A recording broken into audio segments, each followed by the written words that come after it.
Hola, ¿qué tal? Con este vídeo comenzamos el capítulo 6. Vamos a estudiar la capa de enlace de datos.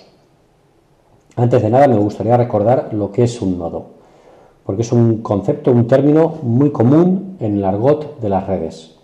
Bueno, pues un nodo, como tenéis aquí, es un dispositivo que puede recibir, puede crear, puede reenviar datos a lo largo de una ruta de comunicaciones, es decir, a lo largo de una red o varias redes interconectadas entre ellas. Entonces, un nodo puede ser un dispositivo final, como puede ser un portátil, un PC de sobremesa, una tablet, un móvil, o un dispositivo intermediario, como un switch, punto de acceso o router. A fin de cuentas, cualquier dispositivo que conectemos a la red acaba siendo un nodo. Vamos a ver ahora el propósito de la capa de enlace de datos.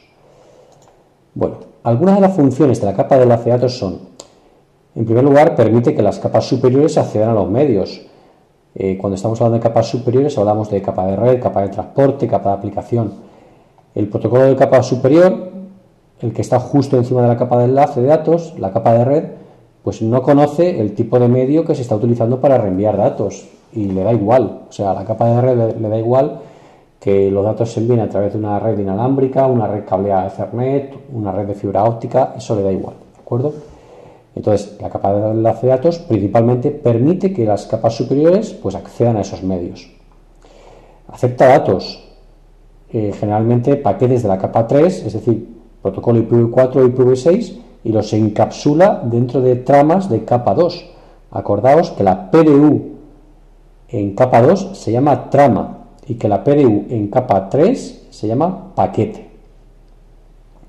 También controla cómo esos datos se colocan y se reciben en los distintos medios de transmisión.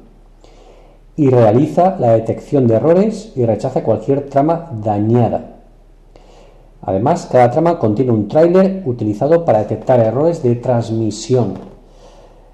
Es importante que entendamos que la detección de errores se hace en distintas capas. Se hace en capa 2, como estamos estudiando, en capa de enlace de datos, pero luego veremos que se hace también en capa de transporte. Claro, al hacerse en distintas capas, esa detección de errores es distinta, cumple funciones distintas.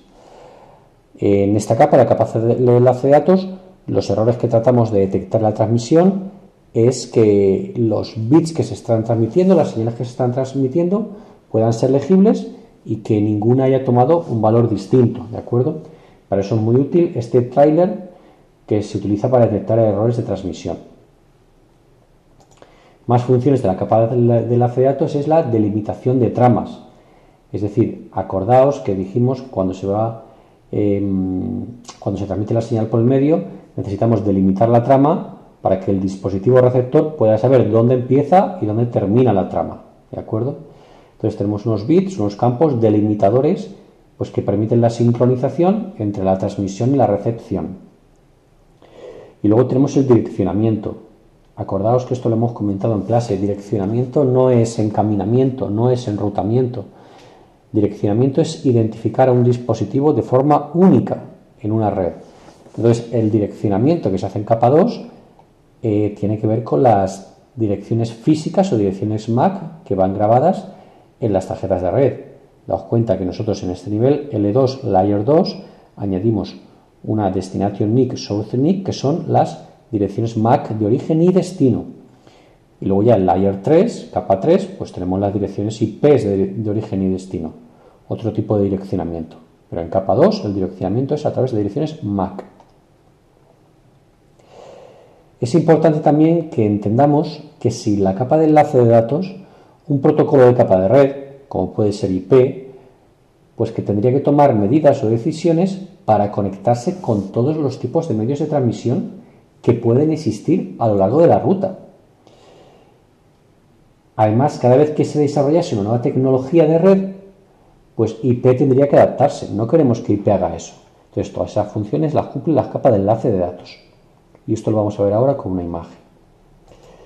Entonces, ¿cómo se proporciona un acceso a los medios? Bueno, pues los paquetes que se van intercambiando entre los distintos nodos pueden experimentar numerosas capas de enlace de datos y transiciones de medios. ¿Qué quiere esto decir? Esto quiere decir, fijaos, en esta red que tenemos aquí, y hay muchos medios de transmisión. Tenemos aquí un cable de consola, Aquí tenemos un cable Ethernet, otro cable Ethernet, un cable serial. Aquí tenemos un cable de fibra. Aquí tenemos un cable coaxial, cable Ethernet y está una conexión inalámbrica. Aquí tenemos muchos medios de transmisión distintos. Entonces es lo que os comentaba antes. Si no existiese la capa de enlace de datos, pues por ejemplo el protocolo IP en capa de red tendría que tomar decisiones, tendría que adaptarse a los distintos medios de transmisión. No queremos que eso lo haga la capa de red. De todo eso se encarga la capa de enlace de datos. Entonces, ¿qué ocurre? Que en cada salto a lo largo de la ruta, pues un router va realizando 4 funciones básicas de capa 2. Acepta una trama del medio de red, desencapsula la trama y la vuelve a encapsular el paquete en una nueva trama. ¿Por qué? En una nueva trama en caso de que tenga que transmitirse por un medio de transmisión distinto y reenvía esa nueva trama en el siguiente medio de transmisión. Es decir, aquí, si nosotros pasamos de este router, cuando la comunicación va pasando por aquí, daos cuenta que pasamos por distintos medios de transmisión. Ese cambio, esa adaptación, la tiene que hacer la capa de enlace de datos, desencapsulando la trama y volviendo a encapsularla de acuerdo a las especificaciones del nuevo medio de red, ya sea una conexión serie, fibra, Ethernet, coaxial o lo que sea. Bueno, ahora vamos a ver las topologías, otro concepto importantísimo en el mundo de las redes. Entonces, la topología de una red pues es la configuración o relación de los dispositivos de red y las distintas interconexiones entre ellos. Es decir, cómo se conectan los distintos dispositivos de red, dónde los ubico. Bueno, pues en base a eso podemos distinguir dos tipos de topologías.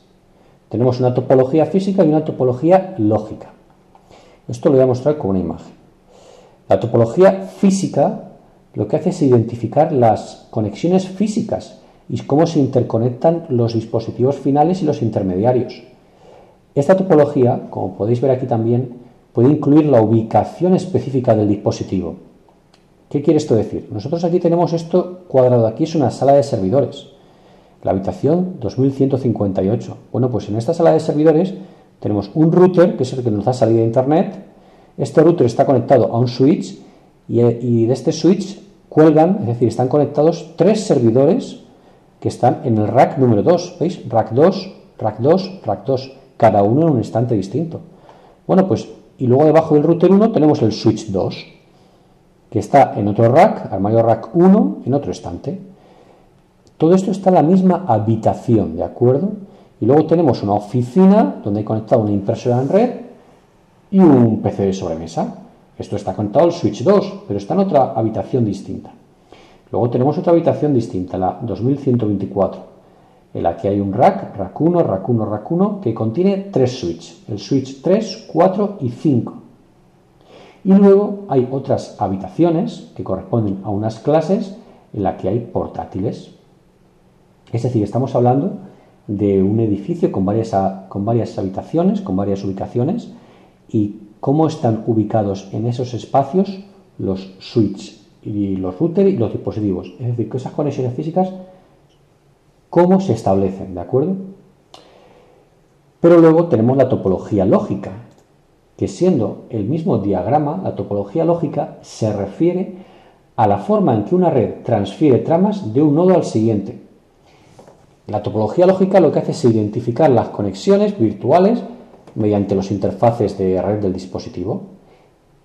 Entonces, daos cuenta que todo esto, que antes estaba en una habitación, el router 1 y el switch 2 estaba con esto en la misma habitación, ahora aquí aparece un circulito. ¿Por qué? Porque me está diciendo que esto pertenece a una red. ¿A qué red? A la 192.168.10.0/24. Esto es otra red distinta. Y fijaos aquí, vamos a compararlo con la topología física. ¿Veis? Acordaos, una habitación donde están los switches y luego distintas clases en distintas habitaciones. Pero la topología lógica lo que me dice es que los PCs, los portátiles que están conectados al switch 3, forman una red. ¿Qué red? La 192.168.100/24. Luego tenemos la red 101.0/24 y la red 102.0/24. Es decir, la topología lógica ya no habla de cómo están los equipos o los nodos distribuidos físicamente, sino cómo se interconectan entre ellos y además especifica una cosa muy importante. lo que es el esquema de direccionamiento de capa 3, el esquema de direccionamiento a nivel IP, que esta red está identificada por este número y esta máscara, esta red por este número y esta máscara, ¿de acuerdo? Así tenemos la topología física y la topología lógica, ¿de acuerdo? Y luego tenemos topologías WAN. Acordaos que una WAN es una Wide Area Network, una red de área extensa, lo que podría ser Internet. Entonces tenemos varios tipos de topologías, pero la más común es una red punto a punto.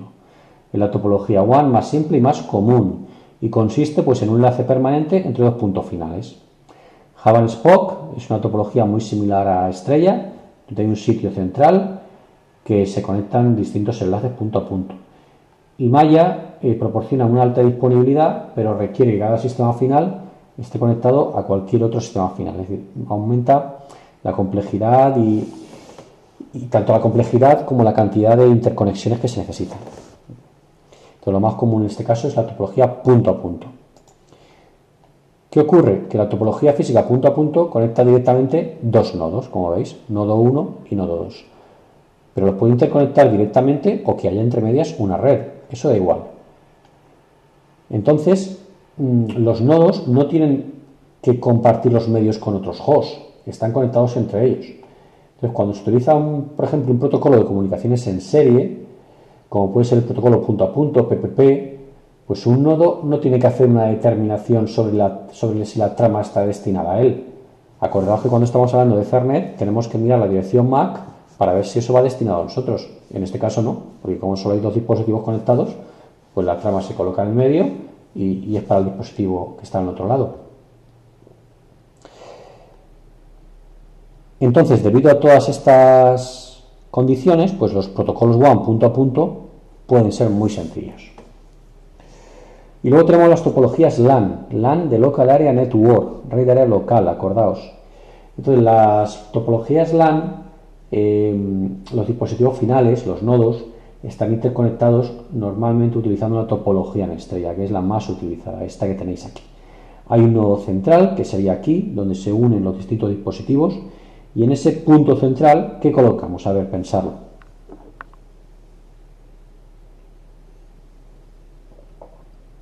Bueno, pues en ese punto central lo que le colocamos solo es un switch o varios switches, ¿de acuerdo? Ese switch sería el centro de la estrella y luego cuelgan los nodos. Una estrella extendida son varias estrellas que están interconectadas entre ellas. Esto es lo más común hoy en día. Y luego tenemos topologías antiguas basadas en tecnologías antiguas como pueden ser redes antiguas de Ethernet, la red original de Ethernet o Token Ring. La red original de Ethernet funcionaba con una topología en bus, que es que todos los dispositivos estaban conectados entre sí, es decir, pero en línea, ¿veis? Una especie de línea, una especie de autobús en el que teníamos que delimitar tanto el principio o el final. Esto, el ejemplo clásico es que considerásemos que era una especie de tubería por la que corría el agua. Si yo no la cerraba al final o al principio, pues el agua se salía. ¿Qué pega tiene esta topología en bus? Pues que si un dispositivo se cae, nos quedamos sin red. Sin embargo, en la topología en estrella, si un dispositivo final se cae, deja de funcionar, la red sigue funcionando. Solo se caería la red en una topología en estrella si el nodo central deja de funcionar.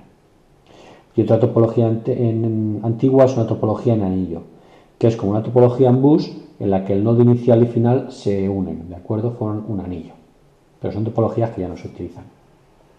La topología en estrella, la más utilizada hoy en día, pues es muy fácil de instalar, es muy escalable, se pueden agregar y quitar dispositivos finales con facilidad y es muy fácil la resolución de problemas. Bueno, y con esto terminamos el primer vídeo. Un saludo.